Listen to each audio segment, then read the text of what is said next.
Muy buenas tardes, sean todos bienvenidos. Estamos muy entusiasmados por este webinar en el que todos nos acompañan.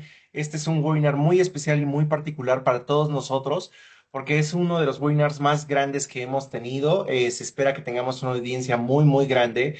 Tenemos una audiencia altamente relacionada a la industria de rigging para eventos, casas de producción o directores técnicos en diferentes países de América Latina. Este es el seminario web Evaluación estructural de cubiertas y vigas en recintos. Mi nombre es Osair García, gerente de marketing para Latinoamérica. Meu nome é Letícia Silva, especialista em comunicação, e juntamente com o nosso apresentador convidado, compartilharemos informações valiosas com todos vocês durante a próxima hora. Informações que farão a diferença em termos de segurança. Este webinar será hablado en inglés principalmente. Portanto, recomendamos a todos os participantes que escolham o idioma de sua preferência. Es muy fácil escoger el idioma de su preferencia, únicamente tienen que prácticamente ir a los tres puntos superiores de su pantalla, ir a idioma y voz, y ahí seleccionar idioma de interpretación. Se desplegará este cuadro de diálogo en el que ustedes pueden seleccionar el idioma en el que quieren escuchar este webinar, pudiendo ser este español, portugués, o bien si tienen alguna dificultad o algún problema con el audio y con la interpretación, también pueden escuchar el webinar en su audio original y sin intérprete, escogiendo cualquier otro idioma de la lista. Para o Brasil, na parte superior, clique nos três pontos acima, depois em idioma e voz, e em seguida clique em idioma de interpretação. E escolha o idioma de sua preferência. Caso tenham problemas de áudio com a interpretação, também podem ouvir o webinar no áudio original e sem intérprete, escolhendo qualquer outro idioma da lista. Para comenzar, me gustaría comentar que este webinar es traído a todos ustedes por nuestros motores y polipastos para eventos, para rigging de eventos. Tenemos una gran diversidad de la cual vamos a hablar más tarde. Sin embargo, estos motores y estas soluciones son de nuestra marca CM. CM es una de las 19 marcas que son propiedad de CMCO. Para conocer cómo hacemos avanzar el mundo y mejoramos vidas, nos pueden visitar en www.cmco.com. Informamos também que as informações que serão compartilhadas hoje são propriedades da CMCO. É estritamente proibida a cópia, reprodução e distribuição desses conteúdos sem o consentimento do pessoal da organização. Em relação às informações, a CMCO gerou o seguinte material com base no conhecimento e nos mais de 150 anos de experiência da organização. No entanto, recomendamos sempre seguir e consultar as regulamentações específicas de cada país. As câmeras e os microfones dos participantes deste seminário web estão desativados. Esta sessão está sendo gravada e informamos também que, ao final da sessão, teremos 10 minutos para ler suas perguntas e respondê-las. Para enviar sus preguntas a través de una PC es muy sencillo. Lo único que tienen que hacer es dar clic al icono de pregunta y respuesta. Después en el cuadro de diálogo en donde dice formular una pregunta, escribir su pregunta y después dar clic en preguntar. Con esto, Leti Silva nos apoyará a reunir las preguntas y también las va a compartir al final de la sesión para que sean respondidas por nuestro especialista invitado. En el caso de un móvil también es sencillo.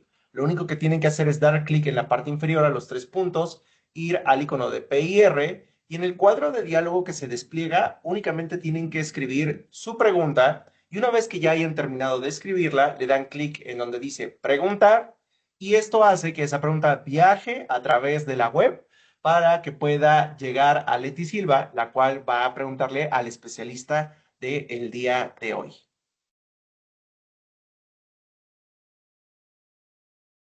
Durante este webinar, realizaremos pesquisas através do grupo do WhatsApp. Vocês podem entrar no grupo escaneando este QR Code com a câmera do seu celular. Junte-se a nós agora mesmo e não perca a oportunidade de participar das pesquisas. También es muy importante que todos nos unamos a este grupo de WhatsApp que Leti comentó, no solamente por las pesquisas y las encuestas que vamos a hacer a través de estos próximos 60 minutos, sino también porque vamos ahí a colocar a un recurso descargable, un documento descargable, el cual se va a trabajar en este mismo webinar en una sección. Entonces, para que aprovechen al máximo estos minutos, esta sesión y este webinar, recomendamos ampliamente unirse al grupo de WhatsApp. Únicamente tienen que escanear este código QR, se unen y ahí Leti va a estar compartiendo tanto la encuesta que se va a estar haciendo a lo largo del webinar, pero también pueden ustedes descargar el archivo que se va a cargar sobre el cual vamos a trabajar en los siguientes 60 minutos. Ahora bien, el día de hoy es un día muy especial porque tenemos un presentador invitado de lujo. Él es Brian Leister, él es especialista en temas de rigging y cuerdas para eventos. Su conocimiento y trayectoria es significativa y es de gran valor para todos nosotros. Él es certificado por el Entertainment Technician Certified Program con más de 20 años de experiencia en la industria de Estados Unidos. También ha participado en industrias y en empresas de talla internacional como producciones de Disney.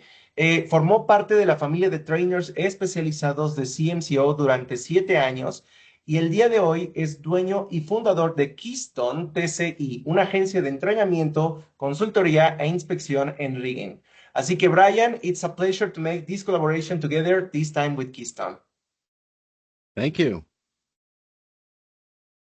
Enquanto Brian será nosso apresentador principal nesta sessão, Ozeir e eu daremos suporte ao desenvolvimento do webinar e contaremos com o apoio de Fernando Viana e Guadalupe Arratia como suporte comercial. Ao final deste webinar, nossos participantes estarão mais familiarizados com melhores práticas para avaliar capacidades dentro de arenas, pontos críticos ou sinais de alerta para evitar acidentes, ferramentas práticas para uso em campo. With that, let's turn it over to Brian Leister. Welcome, Brian. Thank you very much. So thank you everybody for getting together on this webinar, and I'm very honored to be here with my CMCO family once again. As was said, my name is Brian Leister. I'm an ETCP certified entertainment rigger with over 20 years of experience in a wide variety of live event venues. My rigging career began back in 2002 with Walt Disney World, and I spent 15 years there serving as a production rigger, venue maintenance coordinator, and trainer. From 2017 to 2024, I was a proud member of the CMCO team as senior technical trainer, and now I currently own and operate Keystone TCI, a training, consulting, and inspection business focused on serving the entertainment industry. I'm honored to be here with Columbus McKinnon Latin America. I had a great chance to train with the Latin America team back in 2017, just before I left, and that was a wonderful experience, so I'm very honored to be back again. And today's session is all about evaluating existing venue roofs and beams when we don't have drawings, when we don't have engineering, and how to quickly, safely, and responsibly assess those situations and figure out what we need to do to make it a safe show. Now, CMCO has been part of the entertainment world for decades, from Broadway to rock and roll tours. And in many places, including Latin America, a lot of the venues that we work in as riggers don't have verified load data for the structures that we're going to hang our rigs from. So this webinar is going to bridge CMCO's engineering heritage with real-world rigging practice.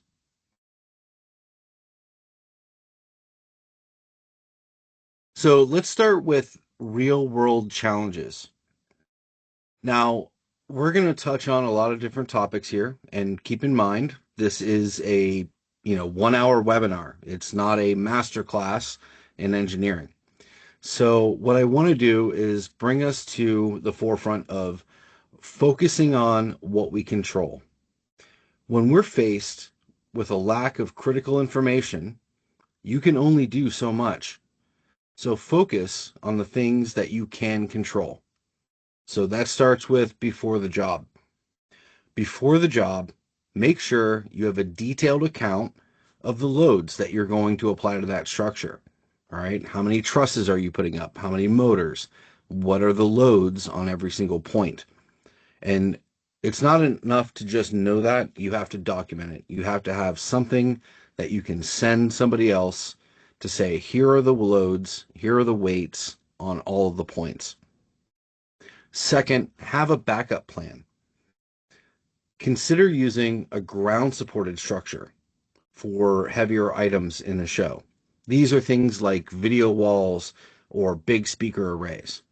If you're dealing with a convention center or a hotel ballroom or even some theaters, it may be a better idea to build a truss ground support and fly those heavier items. Video walls can weigh 8,000 pounds or more in some cases.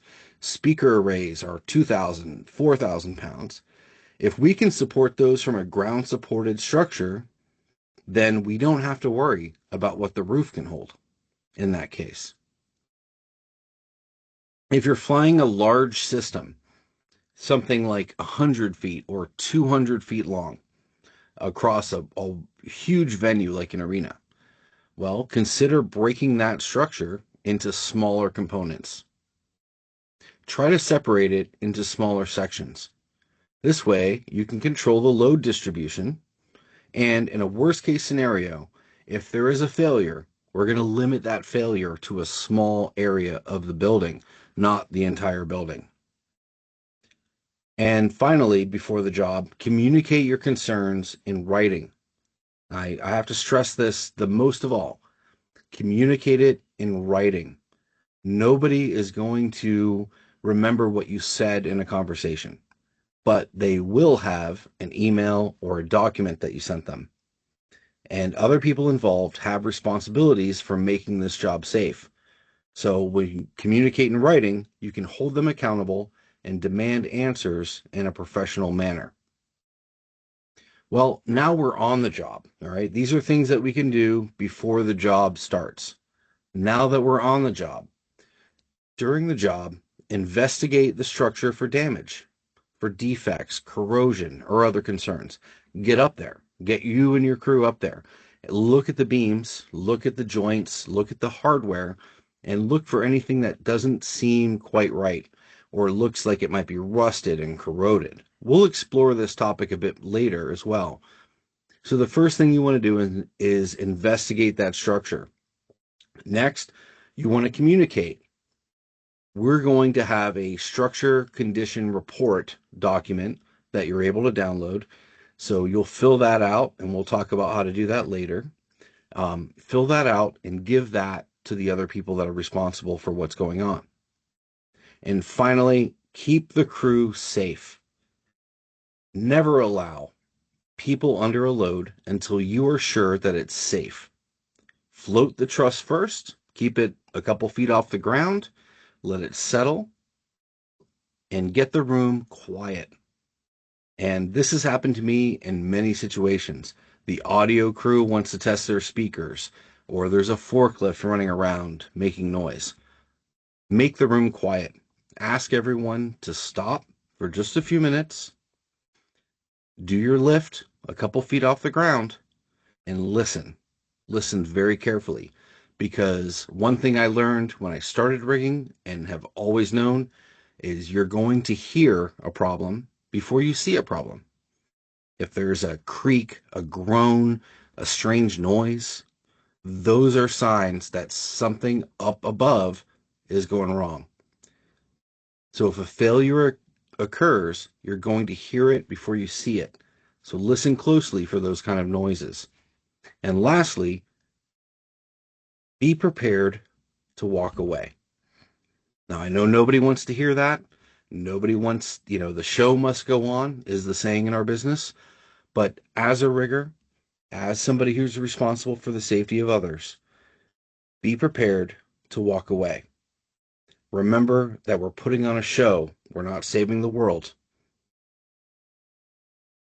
Now Okay, let's so look at a group poll. Go ahead, Osir. Tenemos actualmente una encuesta que vamos a lanzar y es la primera encuesta que queremos lanzar en nuestro grupo de WhatsApp, así que invitamos a todos, a todos, a todos a escanear este código QR a través del cual ustedes se pueden unir al grupo de WhatsApp y en este grupo de WhatsApp vamos a lanzar la siguiente pregunta. ¿Qué capacidad considerarías para esta estructura? Tenemos cuatro opciones de esta estructura que estamos mostrando en pantalla. La opción número uno es 1000 libras, que son 453 kilogramos. La opción número 2 son 3000 libras, 1360 kilogramos. La opción 3 es 5000 libras, 2267 kilogramos. Y la opción 4 son 10000 libras, 4535 kilogramos. Entonces, invitamos a todos a unirse, a escanear el código QR para que puedan proporcionar su retroalimentación y que Leti nos pueda compartir cuáles son los resultados. Leti, ¿nos puedes comentar cómo van los resultados, por favor? Sim, eu estou enviando novamente a pesquisa, pois muitas pessoas estão entrando ainda no nosso grupo. Só uns Perfecto. minutos. Perfecto. Entonces, Leti ahorita está enviando nuevamente la pregunta porque estamos todavía teniendo personas que se están uniendo al grupo de WhatsApp. Por favor, únanse, que es muy importante, dado que no nada más van a participar en las encuestas, sino también van a descargar un recurso con el que vamos a trabajar. Sim, a maioria das pessoas estão respondendo 3.000 libras, Oh, 1.360 quilos. ok, perfecto. Muchísimas gracias, Leti. So most of the people, Brian, is going for option number two, which is 3,000 pounds. You know what? That's a really good choice because in reality, that I rigged that point. So the picture provided there is a rigging point I did as a rigger.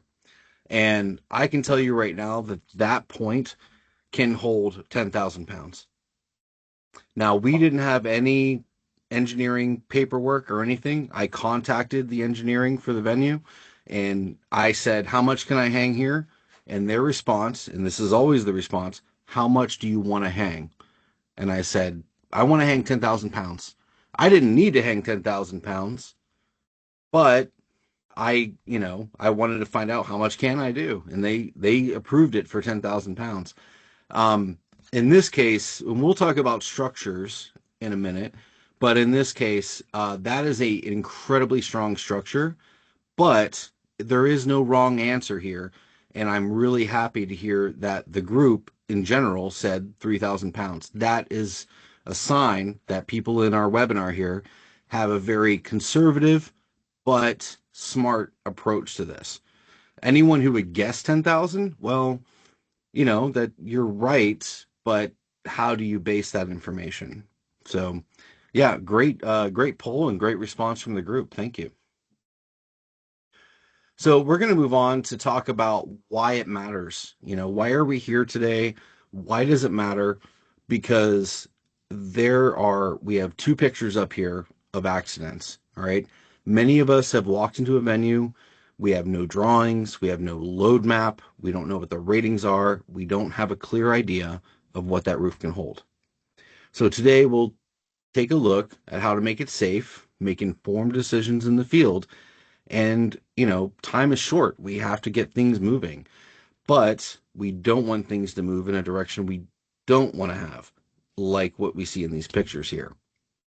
One of these pictures is on the one on the right is a Dominican nightclub where the roof caved in. Now, this probably had nothing to do with the rigging inside the club.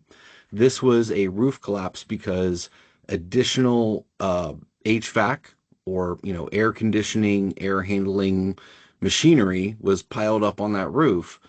But it is an important thing to think about because we're hanging things from inside that nightclub. There were trusses, there were lights, there were speakers hanging inside that nightclub that add a load to that roof. And a lot of times we don't get to see what's outside, what people put on top of that roof. And that can be a very important aspect to this. Now, the picture on the left shows a concert failure that was here in America, in North America. several years back where the entire structure just failed. Now, this was not a failure of the riggers or the rigging as far as the truss or anything like that was concerned. This was actually a venue failure. The points up in that roof failed. Even though they were rated, there was engineering on them and they still failed. So we never know. There are so many things that we don't know, um, when we move into these structures and try to rig a show. So let's talk about how we can approach these things more safely. And we're going to call this like a structural capacity hack in a way. It's really just a smart optimization of venue structural capacity, right? Just looking at something and making a judgment call. But to make that judgment call, we're going to apply a smart field assessment. And here are the core concepts for that. We're going to break it down very simply into 3 steps. Identify, estimate, communicate. First, we're going to identify the appropriate structural elements in that building and key visual indicators of structural integrity or distress. Basically, we're going to say, here are the things we think that are safe to hang from, and then we're going to look at them and look for any conditions that would say, okay, this is a beam. Yeah, beams are strong, but this beam is twisted or rusted or has some sign of damage, right? So that's identified. Next, we're going to estimate. We're going to estimate what the loads are going to be and the capacities of those structural members. And we're going to use simple engineering informed approaches. And we'll have some examples of that coming up. Finally, though, we have to communicate because as a production rigger, I'm not an engineer. I'm not responsible for the entirety of a show. So I'm going to identify things, I'm going to estimate things, but most importantly, I'm going to communicate those things to somebody who is responsible. And I'm going to communicate my findings, observations to a responsible person and let them know if I think there are some problems. So let's look at a couple different types of structures. And I want you to keep in mind that the strength is in the shape. So which of these structures naturally has the greatest strength just due to its shape? Assume all the, same thicknesses, same kind of steel. And we're talking about a simple supported beam here. So look at these different structures that we have here. Which 2 of them might be the strongest? Go ahead and just give that a look and pick, and then in a few seconds we'll kind of reveal what we believe are the best ones.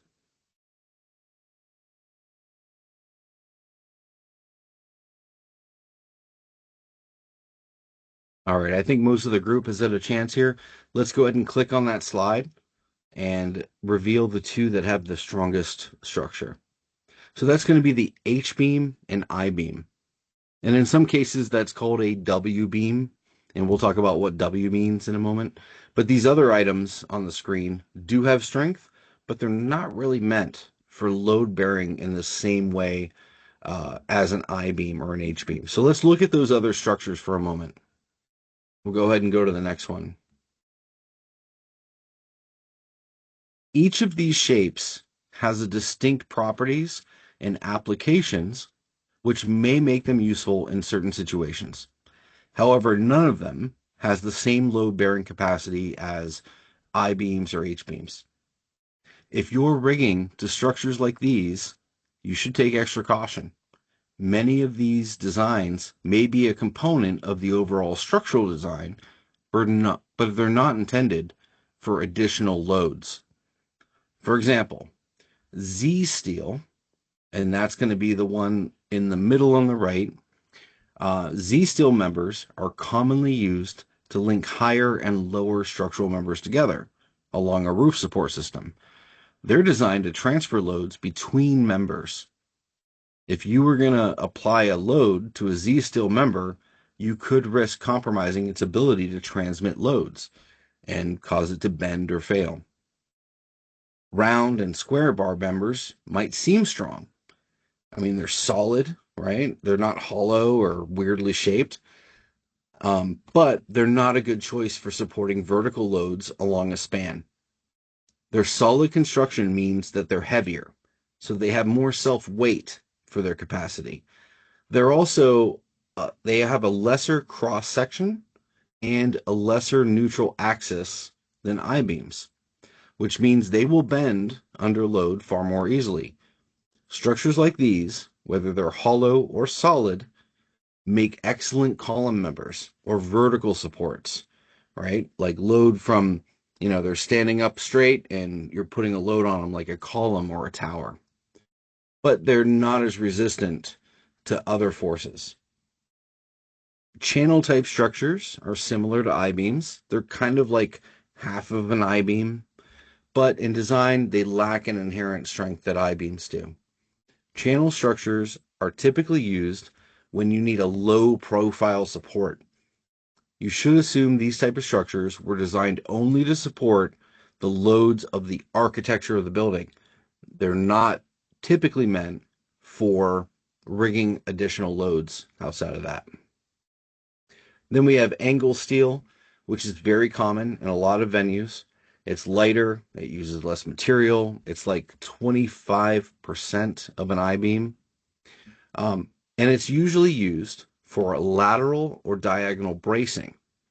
If you see a piece of angle steel between two I-beams or other kind of structural members, it's likely intended as a brace or a stiffener to keep those members stable, right? So I would have a piece of angle steel between my hand, and that angle steel is there to keep the beams from tilting and moving. But if we put a load on them, well, we're compromising that axial force. I wouldn't rely on any of these structures that we have in this picture to support a live load. At least one carried by a motorized system where we're talking like thousands of pounds. At most, I might rig signs or banners or a single speaker, things I can pick up on my own. Sure, I would put things like that up there. But if me and another person couldn't pick that up, I probably wouldn't put that load on a structure like this without actual engineering behind it. So with that, let's take a look at I-beams and H-beams. So I-beams versus H-beams, what are the differences, right? They look very, very similar.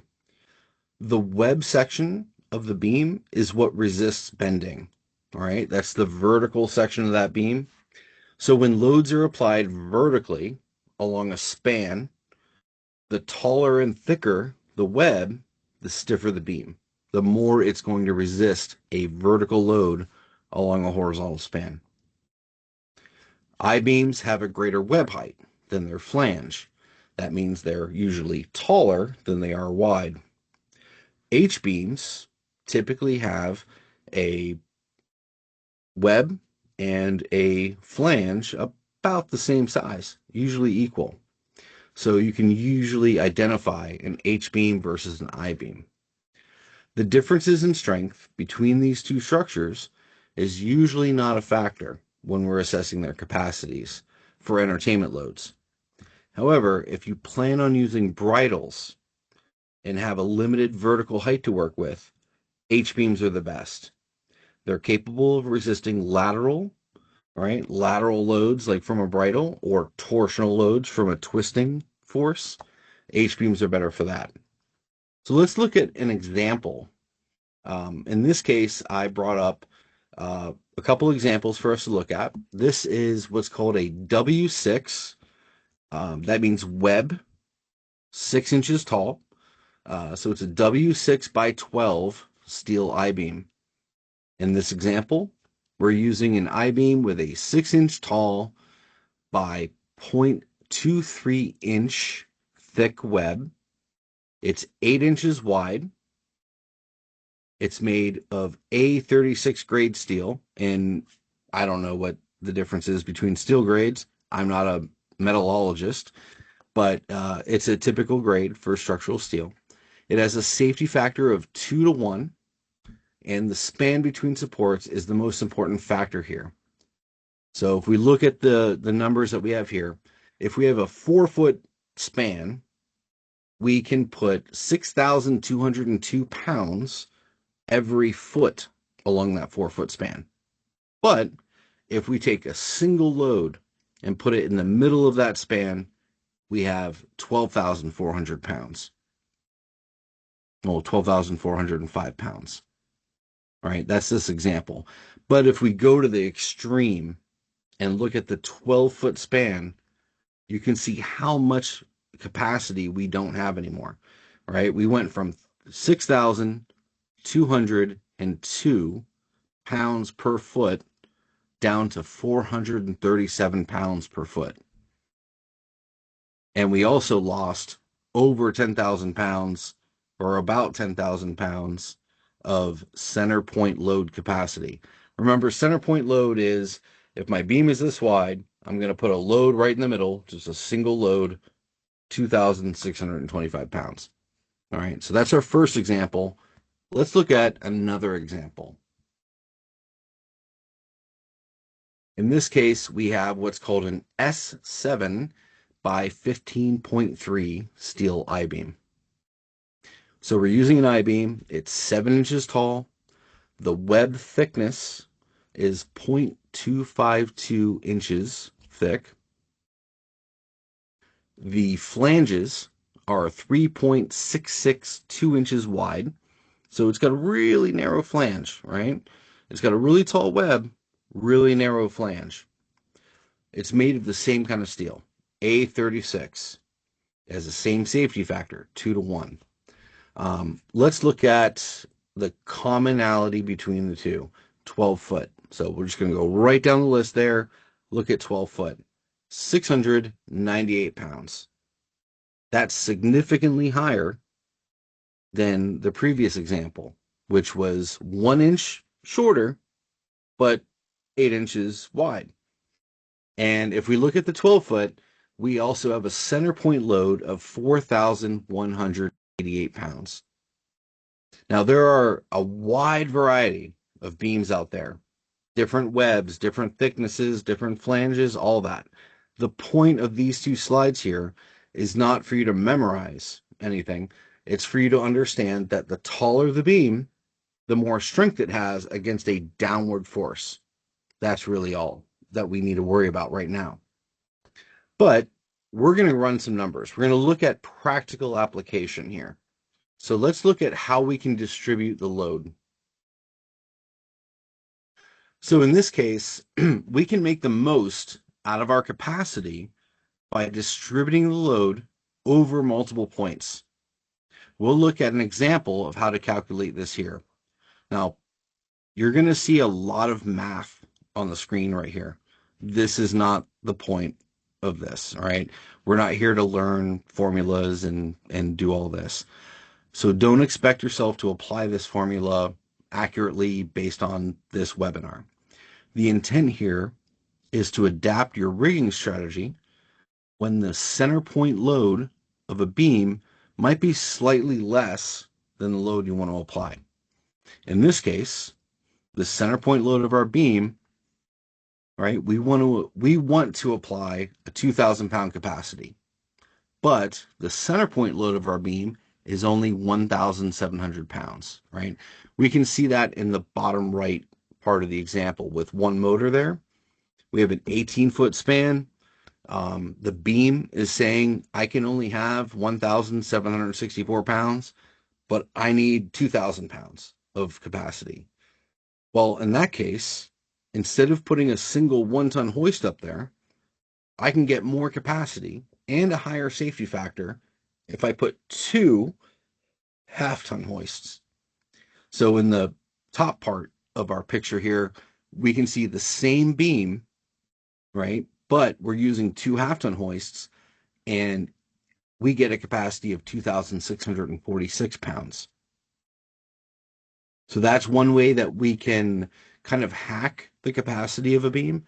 If we have a general idea of how much that beam can handle, and it's not quite what we need, maybe it's close, couple, 500 pounds, something like that. Well, if we split our load up, along that beam, we can get a lot more out of it. So that's kind of the point of what we're saying when we say distribute the load. Now, moving on to evaluating and measuring beams, that's the more important part here. If we're going to get an idea of how much a beam can hold, we need to understand how to measure that beam. So we're going to separate what we can determine, what we can know, versus things we don't know. All right. So far we looked at beam examples with fairly small dimensions. And in most cases, you should be dealing with larger, robust beams. All right. The examples we use so far are pretty small for most venues. The examples are like 6-inch and 7-inch web beams, all right, which have good capacity, but are typically smaller than what you'll see out there in the field. So when we're faced with larger beams, we should be able to assume relatively safe loads. But when in doubt, our best approach is to take measurements along with a general inspection of the structure and seek evaluation from an engineer or a qualified person. Now, what we can determine, we can measure the height, the flange thickness, the webbing height, and the flange width. What we don't know, how thick the web is, because that's very difficult to measure, or the grade of the steel. All right, those are things we can't control, things we can't know. But we can take all these other measurements and put them into our structural condition report. So let's look at some of the tools we'll need to do those measurements. These are things as a production rigger, I would encourage you to make sure you have. All right, it's 4 basic tools, and we'll just go on to the next slide. You need a laser measurement device. Okay, so 4 tools. If you're going to spend money on your tools, or like in my case, I don't buy tools. I've always gotten my employer to buy tools. But you know, everybody's different. The company I work for on the side right now, I have to provide all my own tools. But if you're going to spend money on tools, spend the best money you have on these. A high-end laser disto or distance meter. It's well worth the money. You're going to use it your whole career. Look for a model with very high accuracy for distances greater than 150 feet or, greater than 30 meters or 50 meters. The example I have here is a Bosch GLM 1625 25G Blaze, right? It's a green beam laser. It's got 165 feet of accurate measurement within 1/16th of an inch. So that's very, very good, right? And in that case, we're talking about a couple $100, maybe. There are other models out there. You could spend $1,000 on them. You don't need to spend $1,000, but you're going to need to spend more than $100 on something like this for your kit. A digital vernier caliper. You can get these out there for, $30, $50, $75. The vernier caliper, item number 2, you're going to want to buy one of these that's digital and has at least 3 decimal points of measurement. And, usually they have both standard and metric on them, but this is what you're going to use to measure wear on any structure, like a beam flange. You're going to use them to measure the flange thickness of a beam, or even the width of a beam, or the height of a beam, if you get one that's large enough. A laser level tool is also critical for rigging layout. I mean, this isn't even just for venues that you don't know about. This is for laying out your rig. And I'm sorry, but you're probably going to have to spend around $350 to $500 on something like this. If you want something that's going to do the right job, expect to spend a few $100s on that. As well as some like standard tape measures. Item number 4 there was soft tapes, 300 foot long or 100 meters long. You're going to want something like that. Let's talk about some basic guidelines. We'll review these guidelines and keep us in the right direction here. Use load measuring devices whenever possible. It doesn't matter if it's analog or digital. There are several devices and systems out there for us to maintain accurate accounting of loads. Okay, that can be a analog dynamometer, that can be a load cell. CM makes load stars with load cells built into them. If we have those tools like that, we know exactly how much load we're putting on a structure. Never use a hoist with a capacity greater than the structure. So if you don't think that that beam can hold 2,000 pounds, don't put a 1-ton motor on it, right? Hoists have a load limiting device, a clutch, or load limiter, depending on where you're from. And that clutch is usually going to slip at about 200% or less. So that clutch is designed to protect the hoist, not to protect people, not to protect the structure. But it can still be a useful tool because if we limit how much we can lift by the motor, then we can limit how much we put on the structure. Also, rig close to support points whenever possible. The closer the load is to the supporting structure of a beam, right? We have a span of a beam. If we can rig really close to the end of that beam, then we have more capacity. The closer we get to the middle of the beam, the less capacity we have. Distribute loads across 2 or more points or beams whenever possible. Avoid rigging motorized loads to structural members that are designed for lateral or diagonal bracing. We touched on this when we looked at different kinds of things like angle iron or Z steel, stuff like that. Don't put loads on those kind of members that are controlled by a machine or a motor, right? If it's too heavy for you and a friend to pick up together, it's probably too heavy for those kind of structures. So avoid rigging things like that to items such as those. Now, we've talked a lot about I-beams so far, but I want to touch on a different kind of beam. So take a look at the picture here. Are there any items you would be concerned about when making a rigging connection to that structure? All right, take a look around there. And is there anything in this picture you would avoid? All right, take a moment to think about that. All right. So there's a red line going across the structure right now. That is fire suppression. All right, that's the fire like water system that sprays water if there's a fire. So never ever, don't even rig a sign to that, right? Don't even touch it. Think of that as a hot pipe that will melt your skin if you touch it. So never rig anything on that. Never rig anything that could come in contact with that. Otherwise, though, we have a couple of key elements that will show up here in just a second. If we just click, we'll get a couple of circles on the screen there. And those are going to be our best bets.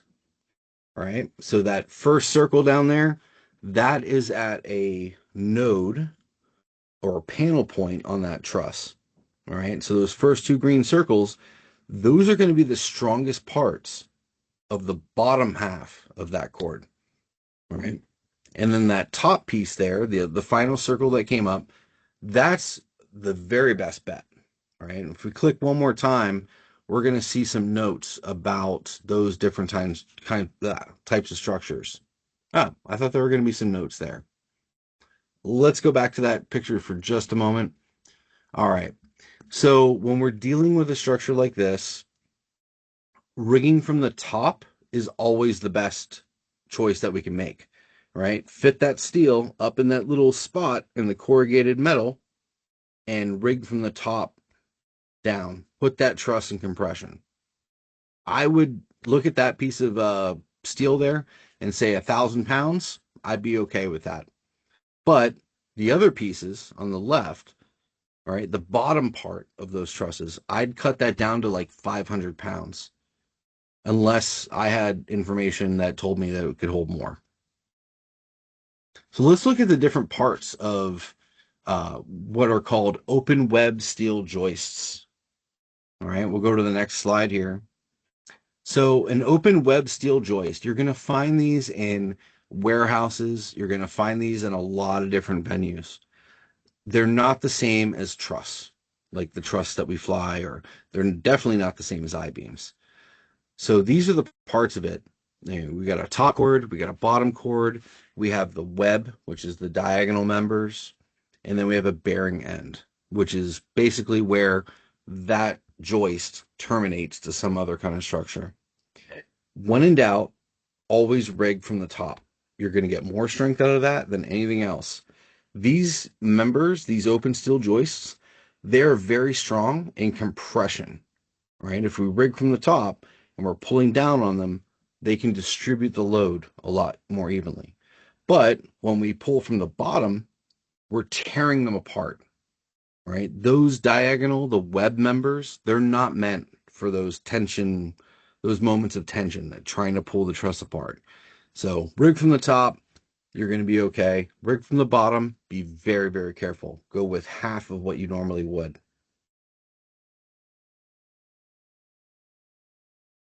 Oh, this is what I was looking for earlier.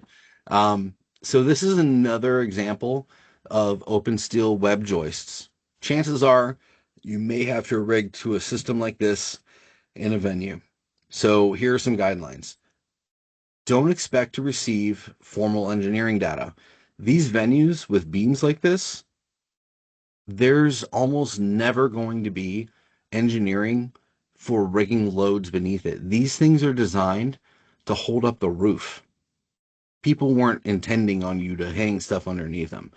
So don't rig from the bottom in areas where there are no vertical or diagonal supports. Okay, that's the red box. The yellow box, minimal loads only. 500 pounds over a 10-foot span, probably going to be fine. If you got to go beyond that, you're going to want to get some information. Now, if you go to the top and you're going over the top of that rig at panel points where the diagonal members meet, you're probably safe with 1,000 pounds. If you're going to go over 1,000 pounds, you definitely want to get some engineering data there. But when in doubt, go to the top, go to a point that has a panel point, either diagonal or a vertical member, and you're going to be a lot happier there.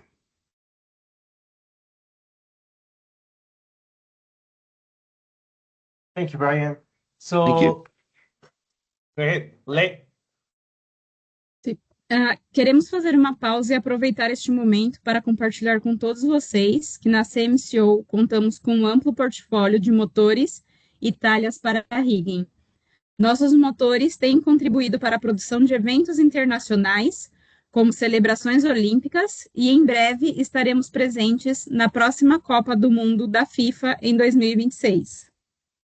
Así como comenta Leti, para CMCO sabemos perfectamente que el motor es una pieza fundamental en el rigging y en todo el montaje de estructuras y escenarios. Es un trabajo muy arduo en donde la seguridad es clave. Precisamente por ello es que nuestros motores tienen la confianza de los riggers por más de 70 años de generaciones que han visto evolucionar nuestros modelos. Algo que ellos destacan es lo confiable y durable a pesar de los vientos, de las lluvias, del calor y de los años. Invitamos a todos a probar un motor de CM y a olvidarse de comprar equipos durante años, que hemos visto ir y venir algunos otros jugadores en el mercado. Sin embargo, nuestros equipos han estado ahí presentes a lo largo de muchos, muchos años.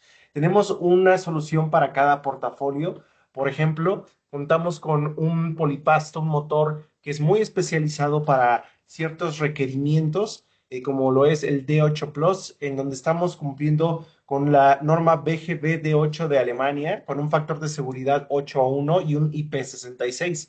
Sin embargo, también ustedes conocen seguramente el Lodestar, tal cual el NH o el clásico, el cual es utilizado en múltiples montajes para hacer de una manera sincronizada el levantamiento de troces y estructuras. También contamos con un motor que es compacto para aquellos levantamientos que no requieren tanta capacidad.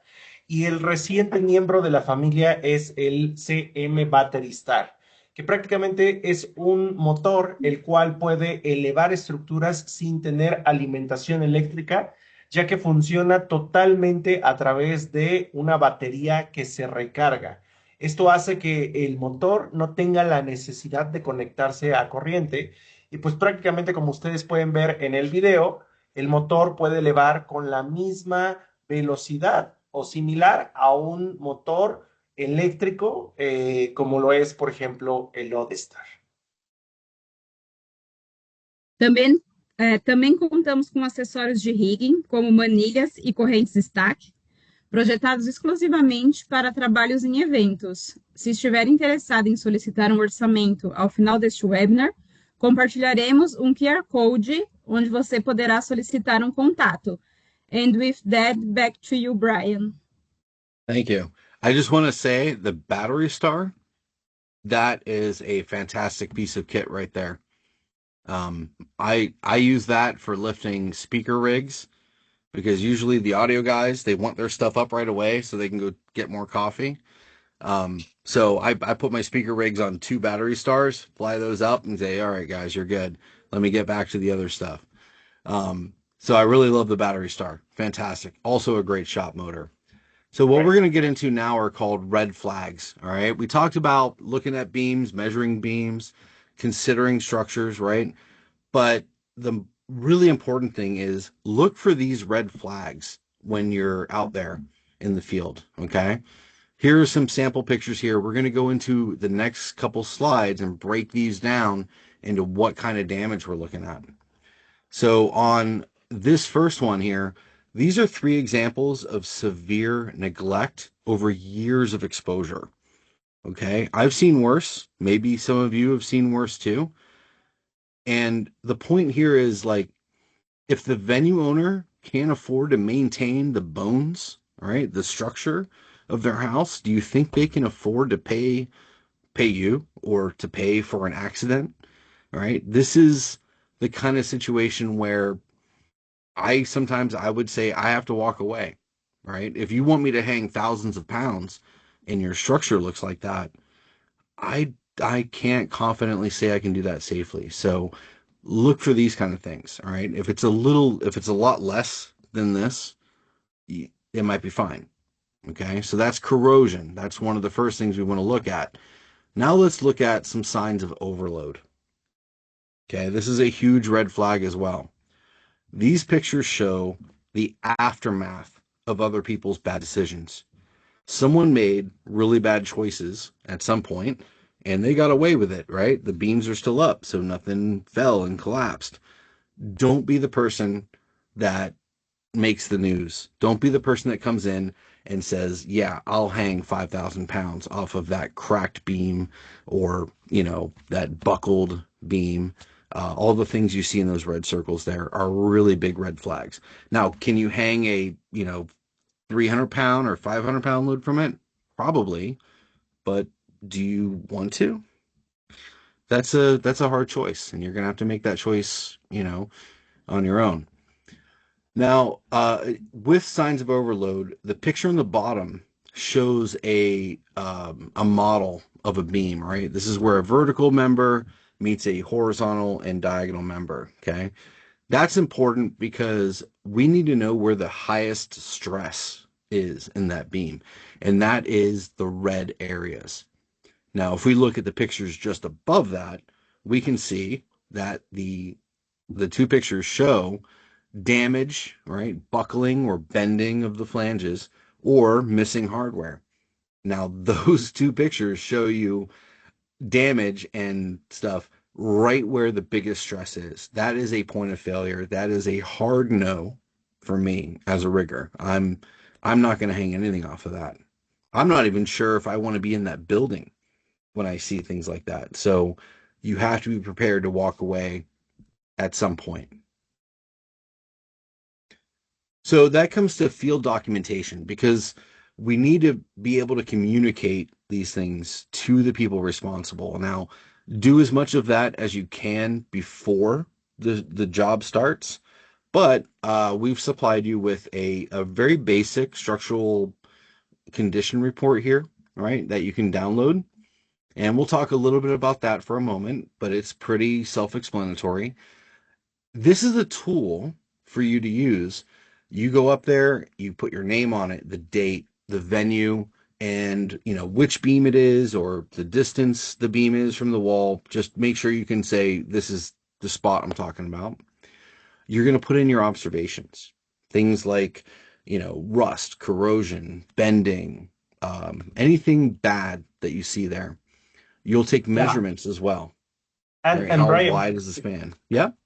Brian, before we go, we move forward. I would like to remind everyone that we have this document available to download. So, a todos nuestros asistentes quisiéramos recordarles que ustedes pueden descargar esta hoja de reporte, este template de reporte al cual Brian está explicando, en donde tal cual ustedes podrán encontrar cada uno de los puntos a los que ahorita vamos a ir en un momento. Sin embargo, bueno, pues ustedes si escanean tal cual este código QR, que es el código del grupo de WhatsApp, Leticia va a estar poniendo en este grupo el documento para que ustedes los puedan tener asequible y tal cual sin ningún problema pues, para su uso, ¿no? Entonces, ya este documento se encuentra cargado, ¿cierto? Sí, estoy enviando ahora para todos. Ok, perfecto. Entonces, únicamente recordamos a todos que pueden escanear este código QR y tener el documento de acceso para tener este reporte de condiciones estructurales. Sorry to interrupt you, Brian. We're going back to you. Sure. Um, the next slide, you can read through the structural condition report, figure out how you want that, how you want to communicate that. But the most important thing, these 5 things to remember when you're communicating, and we'll just go to the next slide for that. So, first, be objective and specific. All right. This isn't about your opinion. This isn't about what you think. This is about what you can see and what you can report. All right. Second, take more pictures than you think you need. If you took 3 or 4 pictures of a cracked beam or a rusted flange, right? Take 8 pictures, take 10 pictures from various angles, right? Third, measure everything you can. Get up there with your calipers, measure that thickness of the flange, measure the width of the beam, and write all that information down. Carefully consider your recommended action. If you're going to tell the venue, hey, yes, I'll hang a load off this, but I'm going to only go with 50% capacity, that's your recommendation. They're going to take that seriously. If you come to them and say, look, this has to have an engineer on it, well, that's a good way to go too. And finally, get their response in writing. Don't rely on someone saying, "Oh yeah, it's fine. We've done this before," or "Oh yeah, that's worth 5,000." No, get them to give it to you in writing, because I will tell you that 9 times out of 10, when I ask for a response in writing from a technical director, production manager, or a venue owner, and I tell them, "Look, I don't think your beam can hold what you want me to put up there, but here's my structural report, here's my recommendation, and if you want me to hang that load off of there, I want you to respond to my email and tell me that you're okay with that." 9 times out of 10, in my experience over 20 years, if they're not confident in it, they won't tell you to do it in writing because they know it's wrong too, and they're going to be accountable. So hold other people accountable. Just make sure you do it in a professional, respectful way. Everything's objective, and you should be fine. So that's the biggest message I want you to get from everything we talked about today. Thanks a lot, Brian. Thank you for sharing these best practices. Y me gustaría, tal cual, antes de ir a esta sección de preguntas y respuestas con toda nuestra audiencia, queremos recordarles que ustedes pueden registrar cuáles son sus preguntas a través de el icono de preguntas o bien a través de la burbuja PIR dentro de tal cual la plataforma de Teams. También antes de ir a esa sección, queremos invitar a nuestra audiencia a calificar este webinar a través de esta encuesta de 1 minuto. Para nosotros es muy importante saber cuál es su opinión sobre este webinar. Pueden acceder a esta encuesta solamente escaneando el código QR a través de su celular que se muestra en pantalla. Sus comentarios nos serán de gran utilidad para crear y generar mejores entrenamientos, mejores contenidos, mejores materiales para todos ustedes, la comunidad de Riggers para eventos. Y también en este QR, ustedes podrán solicitar una cotización o una demostración de nuestros equipos en sitios si están interesados. Entonces, los invitamos a todos a escanear este código QR, ir a través de esta encuesta que nos permitirá saber qué tan bien y qué tan útil es esta información para ustedes y cómo podemos mejorar y crear mejores y nuevos contenidos de acuerdo a las necesidades que cada uno de ustedes tiene. Mientras dejamos este código QR mostrado en pantalla, iremos a la sección de preguntas y respuestas. Entonces, tal cual, ¿nos quieres por favor compartir si tenemos alguna pregunta por parte del público? Sim, Ozeir, temos uma pergunta. Polipasto manual que em suas especificações dice ton, ¿cuánto sería el peso ideal de aguante sin estresar el polipasto? Okay. So, Brian, we have a question from the audience, and that question goes like this. With a manual hoist that in the spec label shows 1 ton, how much will be the ideal way to load without having that hoist with problems, without stressing the hoist? Well, technically, you can load that hoist up to 1 ton. It's for you metric, it's 2,204 pounds. Yeah. Realistically, as a rigger, I try to keep my hoist at 80% or less. So I would only put 1,600 pounds or 80% of the capacity. That's what I always feel safe with. Okay, great. Thank you. Gracias, Brian. ¿Alguna otra pregunta, Le? Sí, cuando hablamos de seguridad, ¿qué recomienda una vez que el motor está colocado? ¿Cómo puedo fixarlo durante un largo periodo de tiempo? Okay, so the next question goes like this. When talking about safety, what would you recommend if I need to if I need to hang up or if I need to hook a hoist for a long period of time? What should I do to guarantee that it keeps working okay, and not suffer, any accident or stuff like that? Well, if it's indoors, right?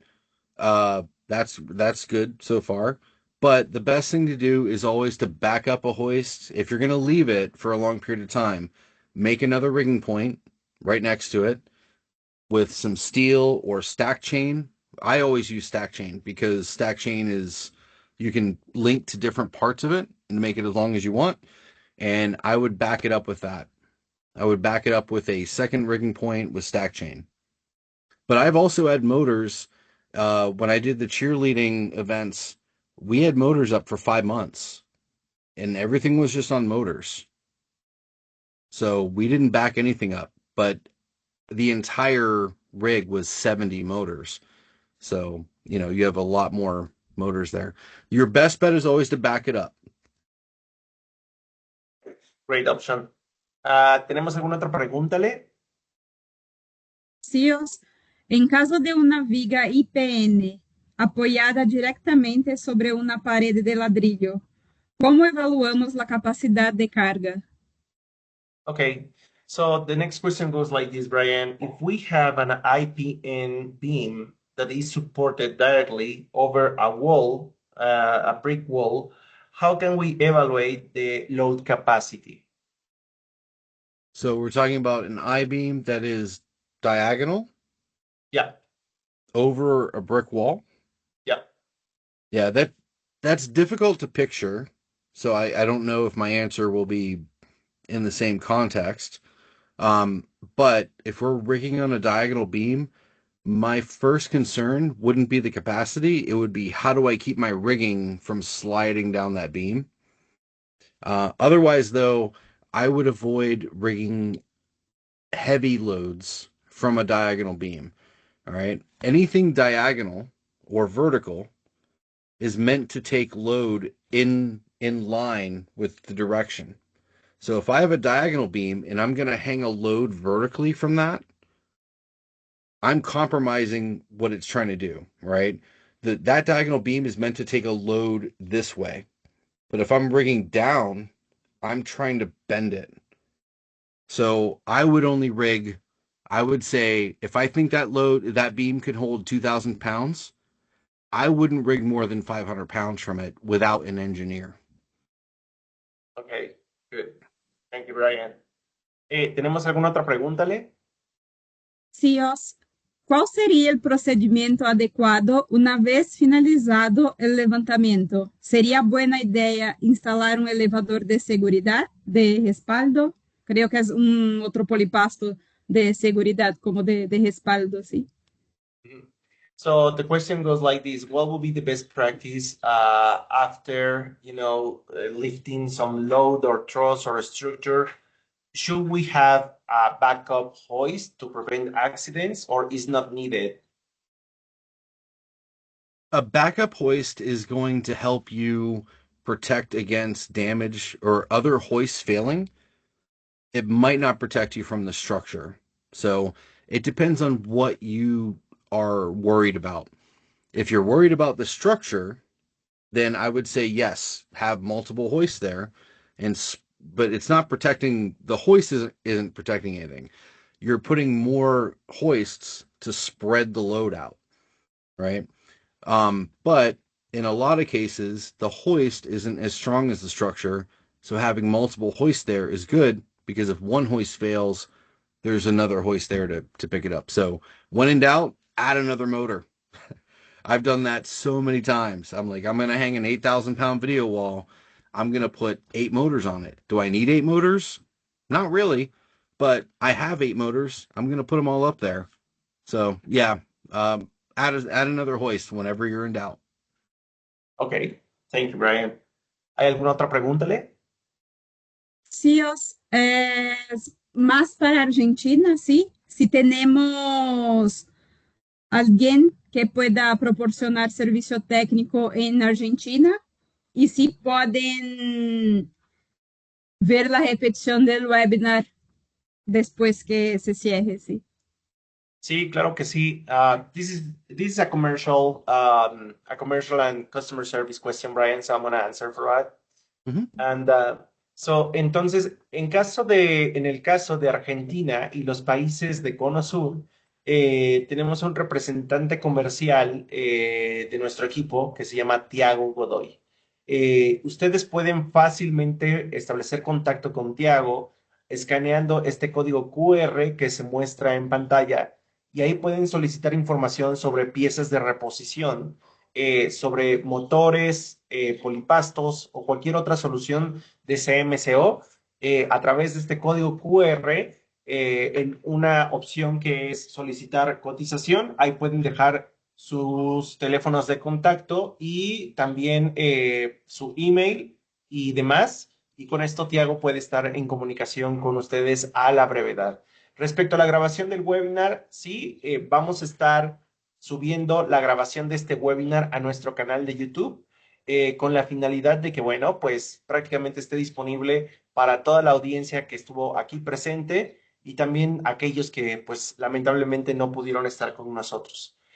Por razones de tiempo, vamos a finalizar ya el webinar. Sin embargo, invitamos a todos a seguirnos en este canal de YouTube que es Columbus McKinnon Latinoamérica o Columbus McKinnon do Brasil.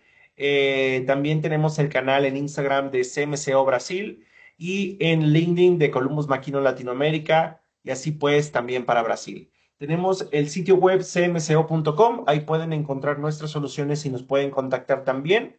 Y tal cual, esperamos que este webinar haya sido de gran utilidad para toda la comunidad de riggers para eventos y también esperamos contar con su presencia en futuros eventos online.